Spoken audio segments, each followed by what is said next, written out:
பையா கையில வெடிச்சாலும் வெடிச்சிடும். நீங்க தான் குவாலிட்டி டிபார்ட்மெண்டோட ஹெட் ஆச்சு உபாத்தியாஜி. பொருள் குவாலிட்டியா இருந்தா எப்படி வெடிக்கும்? லெஃப்ட் ஹேண்ட்ல எய்ம் பண்ணா என்னத்த சுடுவேன்? ஒன்னு பண்ணு, ரைட் ஹேண்டுக்கு இன்னொன்னு தட்டுக்கோ. ஒரே நேரத்துல ரெண்டுத்தையும் டெஸ்ட் பண்றோம், டைம் சேவ் ஆகும். எடு பையா தூக்கி சுடு.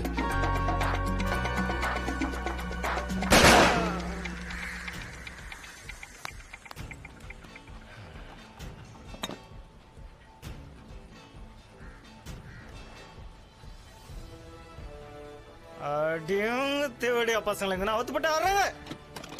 போங்கடா உள்ள போங்க, போங்கடா. கை இருந்தா தானே நிம்மதியா சாப்பிட முடியும். அந்த தேவடியா பிள்ளைங்க என்ன வச்சு சுட சொல்லி கண்ணை டெஸ்ட் பண்றானுங்க.